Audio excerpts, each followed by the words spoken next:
Welcome to another episode of our personal empowerment audio program, Finding Yourself in Paradise. Hi, I'm Michael Benner. And I'm Steve Snyder. And our program today, we debated, we pondered, talked about for a little while, and finally realized what we need to do is a show on uncertainty. We weren't sure, but... Yeah, I think uncertainty, I'm certain uncertainty is what we need to talk about today.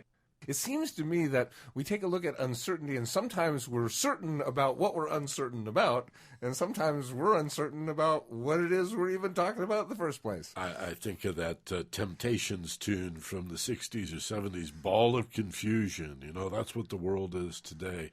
And I have a cartoon image in my head of this big dust cloud with arms sticking out, legs sticking out, and there's this whirlwind going all around. And sometimes the inside of my mind, and Steve, even the inside of my tummy, or my heart, I guess you could say, feels that same way, all mixed up and convoluted and pulled in opposite directions. And I think we all understand uncertainty and confusion.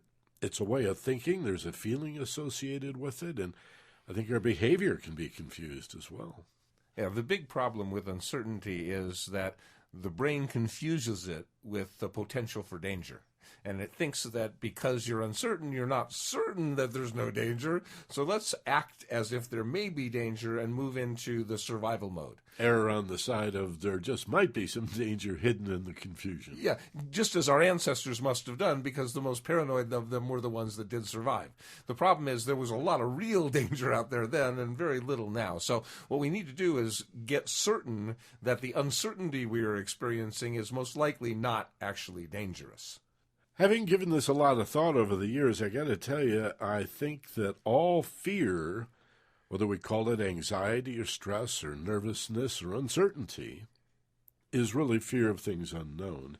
So even when danger is clear and present, Steve, I'd argue that the bulk of what we experience as uncertainty is what we don't know about the danger. I mean, just because I know I'm facing real danger doesn't mean there isn't even a bigger element of uncertainty around the danger. Absolutely. So again, the brain is wired to err on the side of let's act as if it is dangerous so we can survive. So it takes a conscious effort. It takes conscientiousness or consciousness to actually become awake and say, wait a minute now, this is not dangerous to me. I just don't know what to do, or I just don't know what this is, or I'm just uncertain about what's going to happen next. But that doesn't mean something bad's going to happen necessarily. It doesn't mean that I have to gird my loins and prepare for the worst. It means that I need to learn more. That all fear is fear of the unknown, so what I need to do is learn more. There's something in here that I'm uncertain about, and I need to learn about it. If I can't learn about it, then what I need to do is learn about my feelings about it so I can heal those. Now, here's the irony. The best place, you and I will agree, to do that learning is in a place of feeling safe and not uncertain. So the antidote to uncertainty is to go to a place that says, well, I may not know yet, I may be uncertain, but I have the capacity. As an individual, I've done this in the past. I've stared uncertainty in the face. I've looked right at the heart of darkness, and instead of becoming more confused, I began to realize. And the more confidence I have in my ability to do that, the better I become at that. So I know that with uncertainty, I can do at least one thing. I can at least feel safer with it.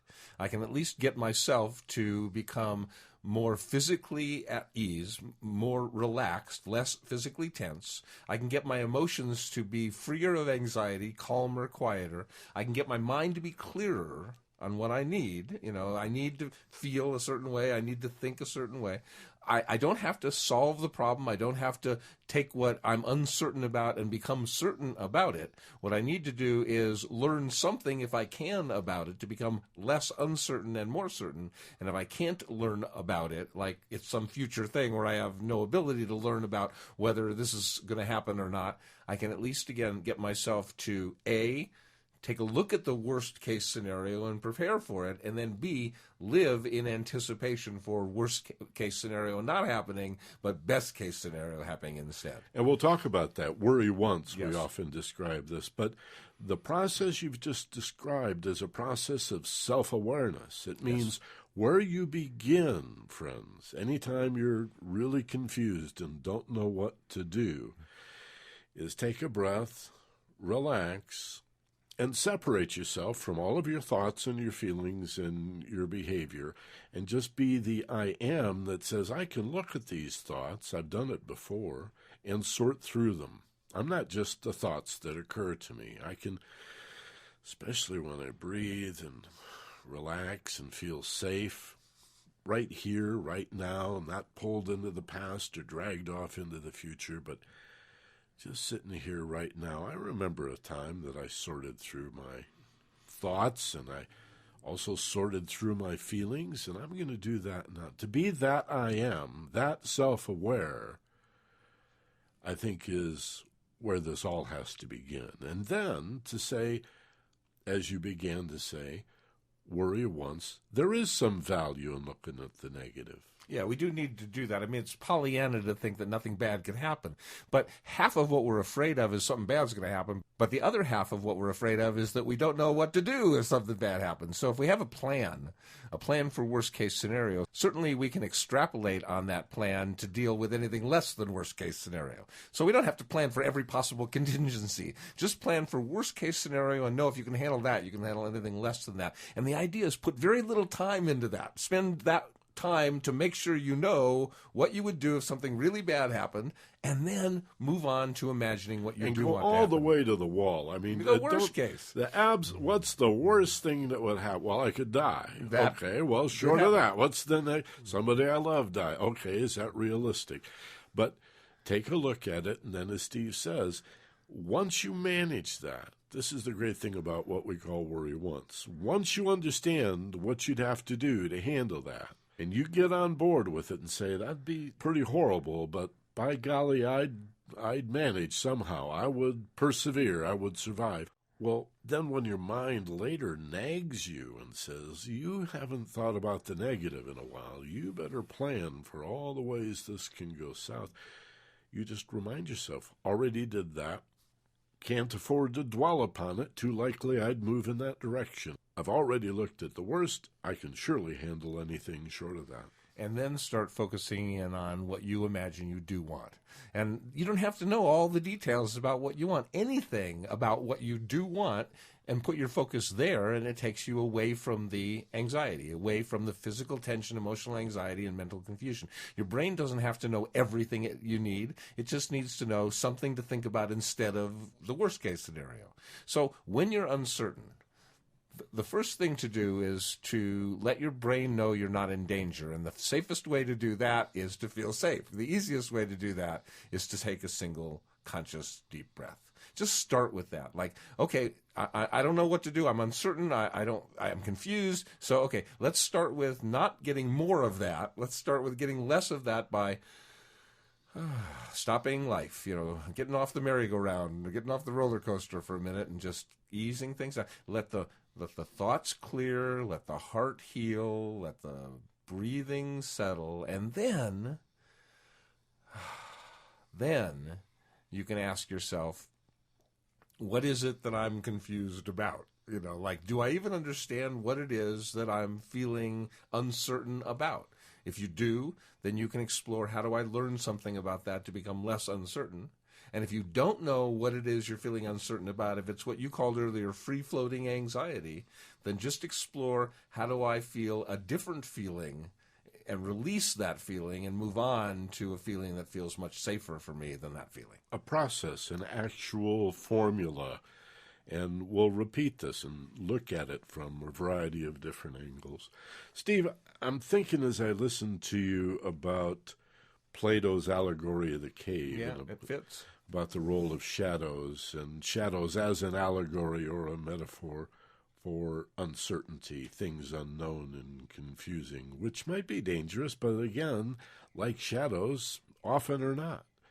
I remember, I think Mark Twain is known for having written once, 98% of what I worry about never comes true. So these are nightmares.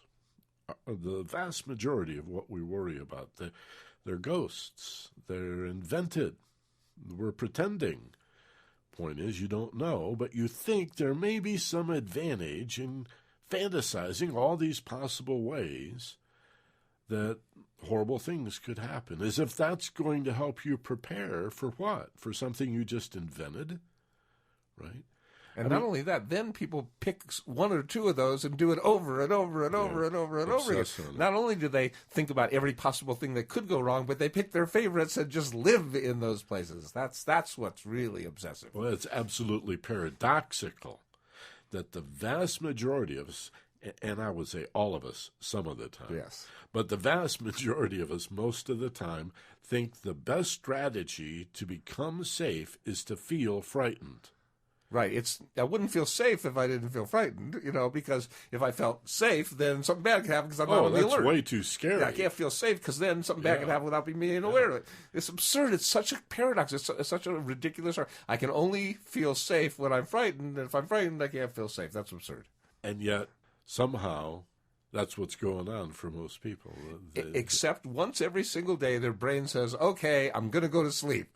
I'm going to let go of being frightened, and I'm going to feel safe and go to sleep. Maybe the only time in the day that people do that, but everybody, every single day says, somehow I'm going to trust that bad stuff's not going to happen to me while my eyes are closed and I'm unconscious. I'm going to feel safe. Because if you don't feel safe, you can't fall asleep. So it's amazing how people do have the capacity. Yeah. And what do they do to do that? What do you do to fall asleep? The first thing you do is you close your eyes and you stop all the thinking down to one single thought, and you started daydreaming. You always daydream before you fall into a night dream, before you fall into a deep sleep. At the very least, you expect to fall asleep. There are these vicious cycles of insomnia where you stay awake, remain awake, though you're tired. Why? Because you're worrying about staying awake. You're trying so hard to fall asleep, it's too much effort, it keeps you awake. So the brain goes, you want to stay awake worrying about whether you're going to fall asleep? We can do that. Look, we got to get the pony in front of the cart. All right? The way to fall asleep is to imagine falling asleep. If you imagine staying awake, whether it's an oh boy or an oh no, you're going to stay awake. If you're walking down the street and you come to a corner, the way to turn left is to imagine turning left. The way to turn right is to imagine turning right. That's just the way the mind works. And I hope you know we're not talking down to you, because they said we all do this some of the time. The question is, how soon can you consciously intervene with this autonomic reflex that says your safety is found in being afraid? When you're on autopilot and in a fear response like the fight or flight, that makes sense. But you can't run your life, make significant management decisions from this place of uncertainty. You have to, as our theme today suggests, move toward a place of being more certain. We're going to talk more about exactly how to do that, what the process is, and then we're going to even lead you through it in a guided imagery exercise in just a few minutes. But most fundamental to this program today, the best way to create the safe and peaceful world that you would like is to start with a peaceful and safe state of mind, right? That's where you're going to be the smartest. That's where, if there is a danger, you're more likely to recognize it. Where there's an opportunity, you're more likely to recognize it. If something is actually irrelevant and not just some distorted, grotesque shadow, I started to say that a few minutes ago, like a little mouse runs in front of the fire, but if your back is to it and all you see is the shadow on the wall, it could look like a giant prehistoric monster. And no, it was the shadow of just a little mouse. And yet that's what the mind does when you don't know. So how do you know? First, the awareness of self, that I am the one who can discern, who can reason. I'm not just my thoughts. And I think that may be the biggest breakthrough of all. And then feel safe if you want to feel safe. And if for some reason you want to be afraid, or excitement, which is a first cousin, that's sort of an old boy version of fear, well, you can put your attention on that. You go to the ball game and pretend it's war. All right? It's not war, it's a baseball game, but you want to pretend it's war and root and cheer like bread and circuses 2,000 years ago. Play the game, right? We have fantasy baseball for people that can't afford to go to the ball game. They don't care. It's real enough. A movie, Shadows on the Wall. It's real enough. Be the one that decides whether your attention dwells on the negative or the positive. And realize dwelling on the negative is not a path to the positive. So, in regards to those things you're uncertain about, you don't know if they're negative or positive. Otherwise, you'd be certain about them. I mean, if you're certain they're negative, there's one way you deal with them. If you're certain they're positive, there's another way. But if you're uncertain as to whether they're negative or positive, why would you want to err on the side of spending your time in the negative instead of in the positive? Again, that's where the worry once comes in. You worry once, you spend a little time in the negative, you get a clear idea of what you'd do, a first step you'd take if something bad really were to happen. But then, in terms of clearing up your uncertainty, what you need to do is become certain about some aspect of it. So what you need to do is, like, what's this area I'm uncertain about? I'm uncertain about my finances in these hard economic times. I don't know about my income. I don't know if I'm going to get fired. I don't know if saving money is the right thing to do now or investing. I'm really uncertain about what to do about my money. So it's making me feel unsafe. It's making me feel I'm endangered. So like something bad's going to happen. So my brain starts to move into a danger mode. The first thing I want to do is realize that what I'm uncertain about, I can't know the answer to the question, what are my finances going to be next year or 10 years from now? No matter what I do, I can't know the answer to that. So what I need to do is deal with what I'm feeling. What I'm feeling is I can spend my time in worry, anxiety, tension. I could spend my time tightening my muscles and holding my breath and imagining bad things happening. Or, given that it's an uncertain situation and I don't know what's going to happen, I could instead spend my time with my muscles relaxed, my breathing deep, gentle, and rhythmic, my mind clear on what I would like to happen. If I'm uncertain, if I don't know if bad stuff is going to happen or good stuff is going to happen, even if I have very little influence on that, which I don't believe at all with my thoughts, I have some. And so why would I spend my time, and what little or huge amount of influence my thoughts do have, reimagining negative things, when I can spend that same time imagining positive things? And during the time I'm imagining positive things, my body, my being, my psyche believes they're happening. It feels like they're happening. And I get to really understand what we've talked about over and over again, that you be happy. You don't do happy. You be. Happiness is the experience you have on the way to what you want. So imagine what you do want as if you've already got it over and over again in your mind with great passion, and spend your time doing that instead of worrying about what could go wrong. Here's the good news.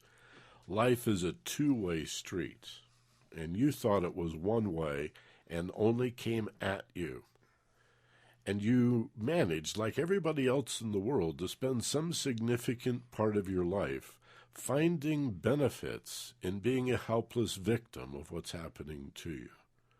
All right? Again, we all do that. Part of maturing and then self-initiating personal development and empowerment is saying, okay, stuff happens. And sometimes maybe I am a victim. But to take more and more responsibility and accountability for my life is to say that I do have choices in what I do with the situation I find myself in, or what I choose to do in response to this situation that either I created or contributed to or was done to me. What difference does it make? Think about this for a second. Whether you are completely responsible for creating the mess you're in, whether you contributed to it, but it's not all on you, or whether you really are a victim. Totally blindsided by it. Totally, yeah. Didn't expect it, surprised, could not possibly have seen it coming. What difference does it make when you empower yourself by saying, whatever the case, here I am right now, here, now, and I am self-aware of all of the unlimited choices that I can make in terms of how I respond. How I respond emotionally, how I respond mentally, what is my attitude, my state of mind going, what do I do with this? These are choices that I get to make. That's what responsibility is. And so in this give and take of life, you need to recognize, I would suggest, honor and respect that what you give to the world, or what you emanate or promote into the world, what you support in the world, is much more significant than what's done to you, because it includes your responses to what's been done to you. So when you take a look at the biggest issues where you feel uncertainty, for example, like, what do I want to be when I grow up? Or is this the right person to marry? You need to become less uncertain by becoming certain about something. Learn something. For example, if it's a career choice, ask yourself, do I want to work for myself or do I want to work for someone else? Ask yourself, do I want to spend most of my time with other people or by myself doing my thing? Find out what you are certain about what you're uncertain about. If it's a relationship thing, is this the right one? I saw a great cartoon. The man's responding to a woman. He says, I'm not afraid of commitment. I'm afraid of you. It's like, is this the right one? Ask yourself the questions like, do I feel safe when I'm with her or do I feel unsafe when I'm with her? Do I imagine positive things happening in this relationship or do I imagine negative? What are you certain about? Where is the compatibility? Where is the incompatibility? When you're uncertain, learn what you can learn, what is available to be learned by either A, using logic, or B, using intuition. By taking a look at the problem and eliminating what you don't know and looking at what you do know, or by just closing your eyes and asking yourself, how do I feel? Or what are my impressions of this circumstance? You can learn from logic by eliminating what it isn't and focusing on what it is, or you can learn through non-logical, intuitive ways by just asking your heart to speak and listen for the answer. Another important part of this we've touched on a couple of times in the last few minutes, but let's look at it head on, and that's the here and now aspect that we referred to. Look at how much anxiety, fear, stress, the name of today's program is uncertainty, is found in your thoughts and feelings because they're about the past or the future. You see, two places you've never been and will never be. And you have no control over the past. You have little control or influence over the future. You have all the control in the world now, right here, right now. So that's what's real.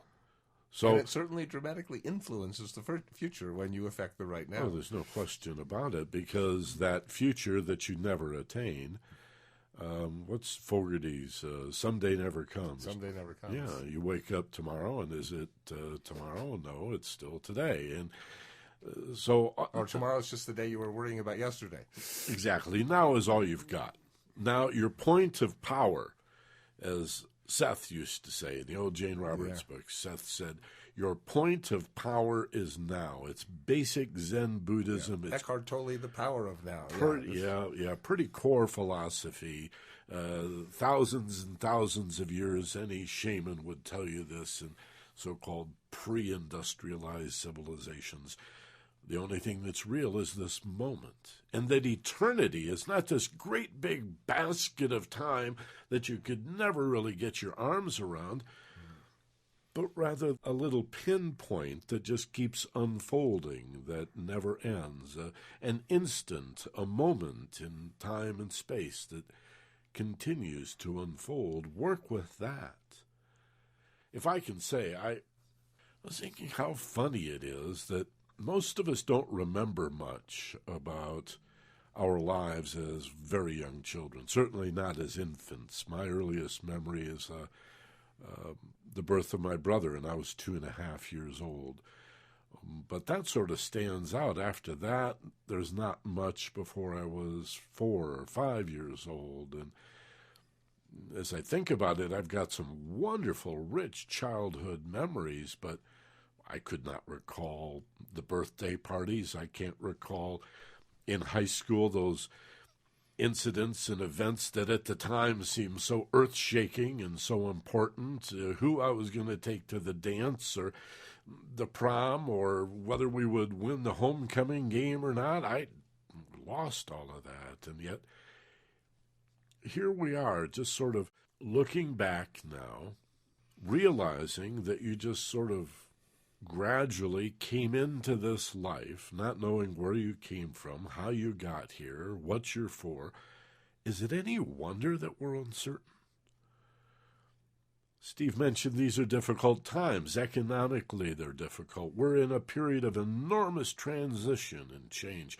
The world is changing in more ways than I could even begin to enumerate. And as a journalist, I'm pretty good at enumerating those ways. But let's just say there's never been more change, and it's never been as rapid as it is now. Plus, it's accelerating on top of that. The one thing we can count on is change. Things are going to get better. You won't always see. You might see some getting worse in the midst of that getting better. But overall, we're on an upward spiral. And to remind yourself that the only thing that is truly real is this moment, this eternal, infinite, unending moment, is going to help you deal with that change and the uncertainty that it inevitably is going to bring to you.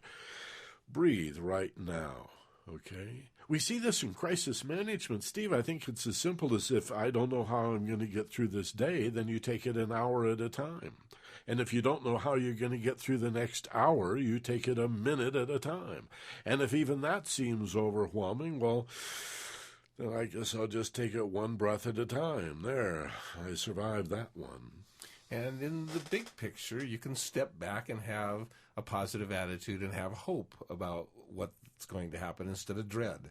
I was listening yesterday to Warren Buffett talking about the economy and the future, and he's saying, yeah, it might get worse before it gets better, but it's going to get better.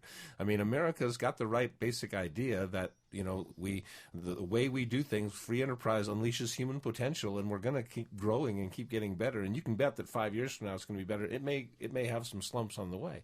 And I think that's what we need to do, is take a look at our lives that way. I mean, you have a choice. You actually have a choice. Everyone's uncertain about the future, and there are optimists and there are pessimists. And this is absolutely a choice, because nobody knows what's going to happen. Some of us are more certain about what's going to happen, and some of us are less certain, but nobody's certain, and everybody's got some uncertainty. And in that uncertainty, we can choose pessimism or optimism. Pessimism has a tremendous advantage for a lot of people, and that is that it eliminates their tremendous fear of disappointment. There's no disappointment if you're a pessimist. You expect the worst, and if the worst happens, you're okay with it. Well, that's a terrible philosophy, you know. Prepare for the worst once, you know, but expect the best, and then if the best happens or anything less than the best happens, you'll be happy with it. That's the bottom line here. We're all uncertain to a certain extent. And what we do with that uncertainty is we can choose to be hopeless or hopeful. And that's a choice. That's an absolute choice. The brain on autopilot will move to the hopeless, will move to the survival, will move to the fear-based stuff. But the higher self can choose to take the higher road and choose positive thinking and hope. We've already used words like personal responsibility and accountability, and explained how this is not a burden, but actually a freedom to choose your response. That ability is responsibility. The freedom to decide, what am I going to do with this mess that I find myself in? Let's now add another word, same concept, but from a different angle. Emerson talked a lot about it, self-reliance. He taught it to Henry David Thoreau, Walden Pond. You know all about that. Look, if you are worried about these difficult economic times, maybe you lost your job, you're afraid of losing your job, maybe you've been out of work for a long time already. You know, a lot more people are afraid of losing their jobs than are actually going to lose their jobs, but they're still suffering. It's often the case. They're still suffering. That exaggerated shadow again, you know. But it's, again, real enough, right? Yeah, That's the thing about uncertainty. It's real enough. Do whatever you can to be more self-reliant. Start by scheduling your life so that you have, I would suggest anyway, scheduling your life so that you have the time to cook real food.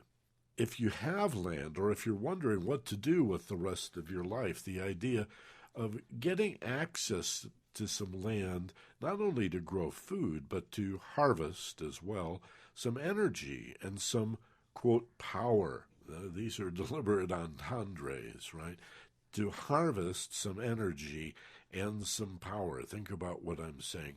How can you become more independent, more self-reliant?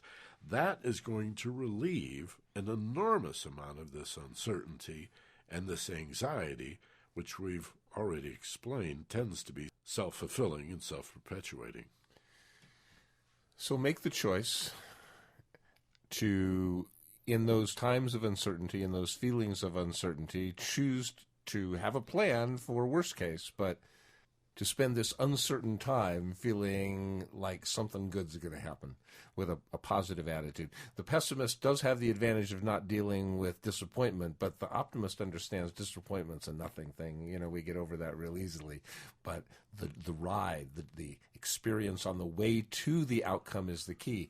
It doesn't really matter one way or another as much about what does happen about this thing I'm uncertain about as it does the several years between now and that outcome. You know, like I'm uncertain about how the economy is going to be in 5 years, but what's most important right now is how do I live these next 5 years, not where it's going to be 5 years from now. If I do my best and feel upbeat and have a plan for the negative, but I'm optimizing the circumstances, then I'm going to be in the best possible place 5 years from now, regardless of what the actual economy does. So we can influence, we can have great influence, and negative thinking creates negative outcomes. I mean, that's just so obvious. If you worry, if you dwell on the worry, you're attracting that into your life. If you dwell on the positive, then you're preparing for that to occur in your life. And it's not 100% certain. Life is full of uncertainty.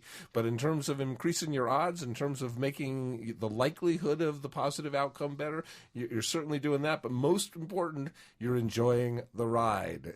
We may be going to hell in a bucket, but at least we're enjoying the ride. The Grateful Dead said it that way. The optimist is more likely to take action also. That's so true. Given that consciousness is magnetic and we do tend to go where we look and get what we expect. The pessimist takes inaction, like forgetting to sign that check or oversleeping that or meeting. Sabotaging. Or sabotaging things, consciously or unconsciously. So even if you just took a step in any direction, with a positive expectation, that's better than doing nothing. Absolutely. And it creates momentum, it creates inertia. You're way more likely to take another step than you are to rock back to your initial position. Right. Do something. Yeah. Do something. Anything. The only thing I knew how to do is keep on keeping on, Dylan said. Do something. And with that as a suggestion, do something. Let's do something. Let's do an alpha process. An audio journey. These are guided imagery exercises that is, I'm sure you know by now, we include in every one of these personal empowerment audio programs. This is the part where you find yourself in paradise. This is the focused passion of paradise. This is an actual brainwave level, as you may know, an alpha, or for some of you, even a high theta brainwave level. And the lower the frequency of brainwaves, the more safe and calm and relaxed you're going to feel. And vice versa, that's how we create the lower brainwave state, pretending to feel safe, and the brain goes, oh, well, look, their eyes are closed, their muscles are relaxed, and oh, look at that slow, deep breathing. I guess I must be safe. And then, guess what happens? Your thinking becomes more clear, and your emotions are more easily managed if they're negative, and amplified when they're positive, and you're more likely to move out and take those action steps. So think of it as a kind of inner rehearsal.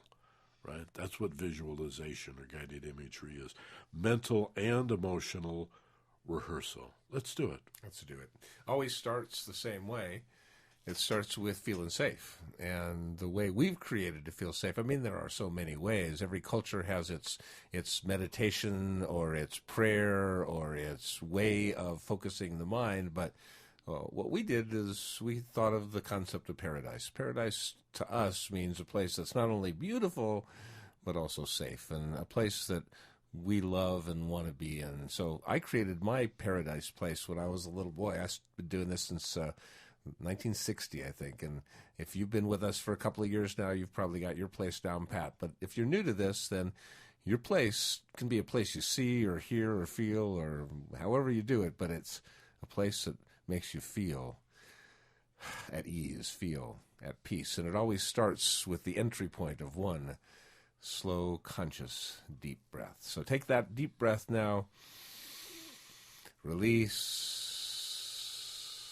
And with another deep breath, letting go and feeling that sense of inner peace.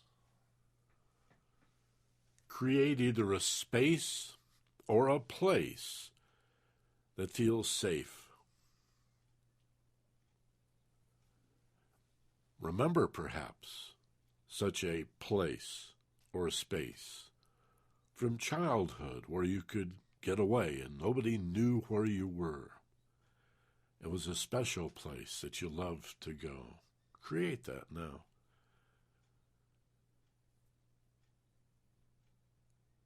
Maybe even it's outdoors, and you can easily visualize the beauty of a forest around you or a sunny, warm meadow. Well, sit upon the earth, maybe beside a little stream or a lake, and feel rooted, not only supported by the ground, but plugged into it, connected. And in this place, you know that here and now, everything is okay. Right now, right here, you're safe. And with every breath that you take, the awareness of feeling safe flows through your body, through your heart, through your mind, and it expands, and you feel even safer. So here there is no uncertainty. You are certain you are safe. It's clear and reflected in the relaxation in your muscles, the calmness in your spirit, the clarity in your vision. And whatever it is that you are uncertain about out there, in here there is a certainty that you will be able to become less uncertain and more certain, most certainly.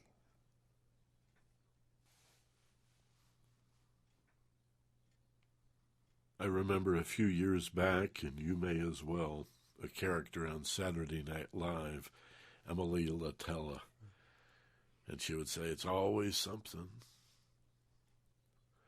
You know, when you find yourself uncertain and worried, and it feels like the other shoe is going to drop, remind yourself it will. It's always something going on. And almost always it'll be something that you don't know or understand as fully as you'd like to. That's the nature of life. I'd like you to consider that you're built for this, however.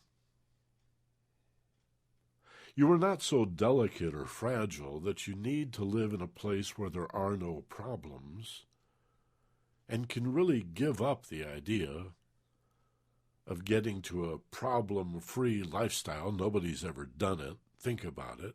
Nobody. No matter how much money, no matter their status, what others thought of them, no one is problem-free. But how about becoming a better problem solver? And acknowledging that you've done a pretty good job in the past of solving problems. In fact, you've begun to notice that a lot of problems, well, they just sort of solve themselves. And when you don't know what to say, sometimes it's best just not to say anything. And when you don't know what to do, sometimes the best thing is just not to do anything, at least not right now. Maybe just wait a little bit. And know that as you breathe and continue to feel safe and relaxed, things tend to become more clear all by themselves. Mentally, in terms of your understanding, and emotionally in terms of feeling enthusiastic and positive and somehow supported by a universe where all things work together for good. In spite of appearances, gosh, it sure doesn't look that way much of the time, like all things work together for good. What are you talking about? How could that be? If you spend a little time here in this paradise level of thinking, you'll find a higher self, a more expanded, even elevated point of view, where you see the silver linings. You see the blessings in disguise. You see that you're pretty good at allowing the other shoe to drop and dealing with it right here, right now, letting go of the past, releasing to a large extent the future, even learning from the past and planning the future in the here and now. Breathe. And as you exhale, this is the here and now. Watching the breath will always bring you into the moment of safe and relaxed. And so, except for those things that you are certain about, of everything else, you're uncertain. You're never going to know all the things that are behind that other curtain. So you can look at that place of the unknown with fear, like worst case all the time, or you can have a plan for worst case scenario and then spend the time in your mind in a positive place, in a positive space, full of hope and positive expectation. Release any attachment to the outcome and just experience it as recreation. Just enjoy the ride. And just decide in your mind that the time you're going to spend between now and then is going to be upbeat, positive, and feel great. You can be uncertain and at the same time create a state where you feel great. So choose to relate to uncertainty in a brand new way indeed.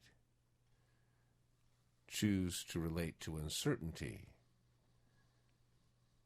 as a place of positive and wonderful and joyful possibility.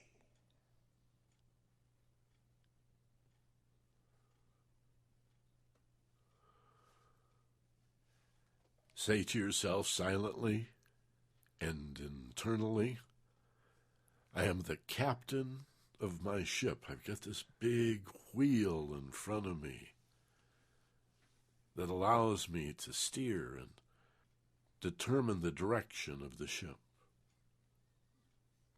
I am the master of my destiny. I am the dreamer and the dream.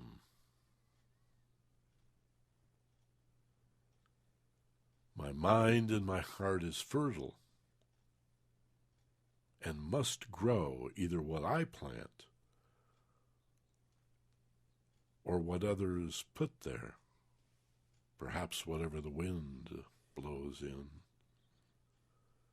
Choose just one area of your life right now. Trust your first impression. Choose a single outcome, result, or goal, a wish that you want. First impression, bang, doesn't take any longer than that.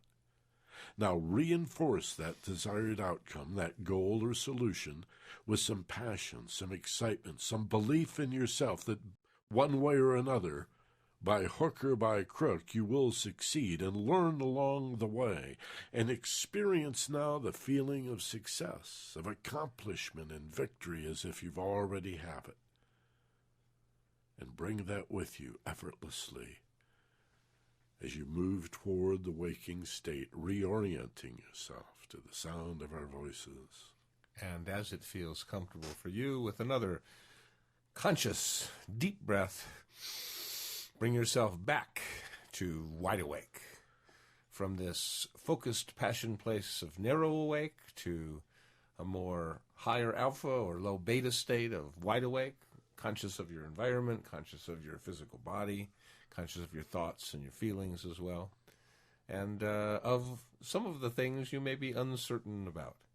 We're not saying that you can ever be free of uncertainty. There'll always be uncertainty. It's just, is uncertainty a friend or an enemy? You can bring uncertainty and embrace uncertainty as an anticipation instead of a dreaded fear. Yeah, this is what we're built for, this idea that you're all fragile and that you can't handle disappointment and your soul and very core nature could be broken by life. It's not true. You are designed to handle this stuff, and life is difficult. It's adverse. The old alchemist from 1,500 years ago saw it in the same way as burning off the dross or the impurities, leaving what's pure and golden. That's how they got gold out of ore. They would burn off through the fires of adversity everything that's not pure. Adopt that kind of an outlook where, whatever doesn't kill you makes you stronger, but do it consciously. That's the difference. Most philosophies, you are a victim of life. What we're promoting with personal empowerment, personal responsibility, and self-reliance, this whole human potential movement is initiating that process of responsibility, self-initiated growth, self-realization, and all that flows from that in terms of the empathy and compassion that follows in relationships. But it's really got to start with you taking care of yourself. Yeah, it really comes down to the core of that message the 12-step program is always talking about, where they say, to have the wisdom to know the difference between things I can do something about and things I can't do something about. When you can't do something about the thing, you can do something about the way you feel. When you can do something about the thing, do something about the thing. When you can't, then you can always do something about the way you feel.